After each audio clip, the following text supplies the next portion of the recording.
What is up, guys? This is TBZ once again from ETR Gamer. Got another replay here for you, and what I'm going to be showing you today is, oh wow, I just had a mind blank, holding a 4-gate. Excuse me, sorry, that took me a while, but anyway. As usual, we got Daniel playing here. I haven't mentioned this, guys, but he plays, he's currently stuck, in top 8 platinum, so these are platinum games that you are watching.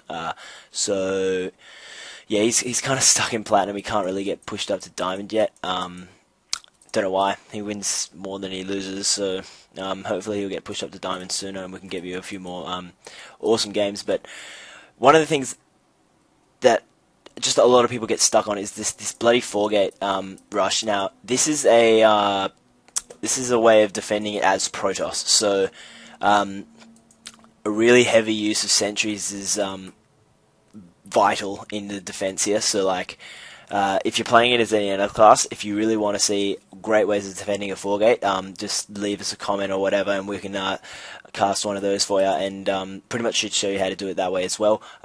There are various ways of doing it, but this is one of my favorite and best ways of defending a 4-gate. So, for the time being, it's pretty standard. Daniel's going to have his little probe just wandering through into the base. They're pretty much done exactly the same things. If you've been watching the mini-map so far, so yeah, they're pretty even. But Forest here, or Forest, will be going for a 4-gate, and I'll show you how Daniel deals with it. Now, another really vital thing here, which really helps Daniel in defending this, is never do that, by the way. That's just a waste of mineral mining time. Find better ways of dealing with probes. Anyway, this probe here is MVP of this game. He is MVP. He just kind of excuse me, I won't use any curse words, but he will just really annoy Forest as he constantly just builds up. So yes, Forest has a probe in Daniel's base, but Daniel's going to be he's obviously not going to be showing too much of his strategy yet. Obviously a 4-gate will allow you'll see that coming early game. So where is it? Here is this probe just constantly strolling around, and soon you'll see that he gets a brilliant view of exactly what's going to be going around in his base. So you see him come down here. He sees he's getting warp gate technology, chrono boosting that out, and then sometime really soon you'll see 3 gates pop up. Now, if you're in Forest position, you are going for a 4-gate. This is just a small tip. Do not try and deal with the probe before you go ahead and plant 3 gates. 1, 2, and 3, and I'm in Daniel's vision right now. He sees all of that. He sees them going up. He knows exactly what is happening right now. So he is going to be just preparing straight for that, and now he's finally going to lose that probe. So he knows that he can see he's got 3 gates on the way, so he's going to go, right, no worries, I'm going to go ahead and deal with that the best way I can. So he throws down a couple of more gateways, and then a 4th a bit later. And he's getting his warp gates coming up as well. As usual, always produce probes, best thing to do. And as you can see, he's a lot more efficient with his mineral and resource spending. Now he's pumping that. He's going to keep that gas up for the sentries, and the few stalkers he's going to need later for the range on the ramp, high ground advantage. So now, as you can see, he actually sends another probe to go scout, because always remember, with a 4-gate, you're going to have a proxy pylon somewhere around the map to get a quicker and get that rush going. So he comes past, he sees those, and then boom, right at the Zelnaga, he sees the pylon. So he knows that the rush is coming within the next 1 or 2 minutes, depending on how good the player is. And then, as you can see, there's another one going up there, and what good players do is plant another 2 in the base. So yeah, and that's what you do for a good 4-gate. However, he will not get the chance to do that because this defense is absolutely awesome. So what we're going to do is get 2 or 3 sentries out. Maybe if you want to save on some gas and get a few stalkers, only get a couple out. Just enough energy to throw down at least 3 or 4 force fields. So as you can see, he's actually getting another 3rd, and he might even get a few more, but he's just pumping out the zealots with the extra resources. As you can see, just pause it there.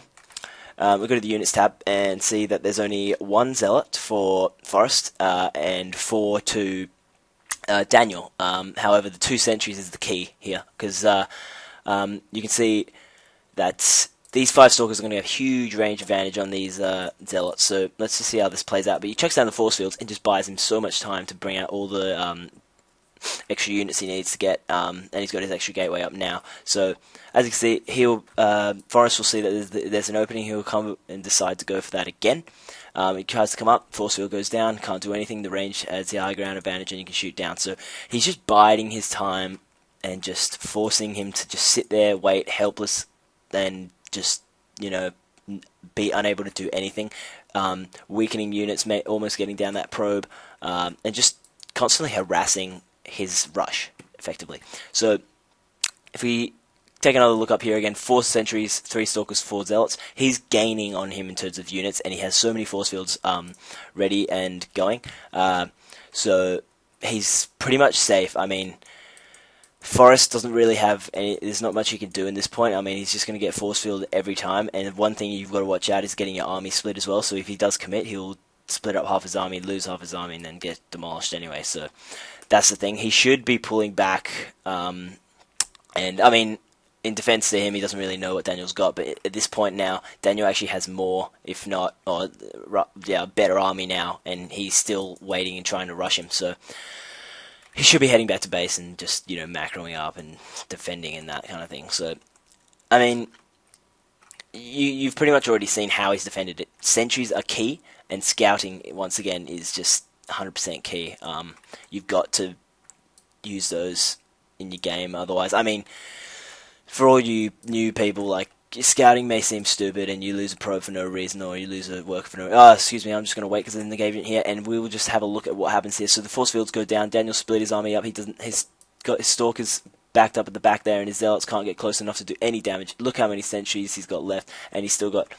He warps in more zealots, but it's just not going to be enough. Daniel just has that much more. And as you can see, he's even spending his resources a lot better. And look at the supply differences. So here's the final engagement. I believe this is close to the end. Yes, it is.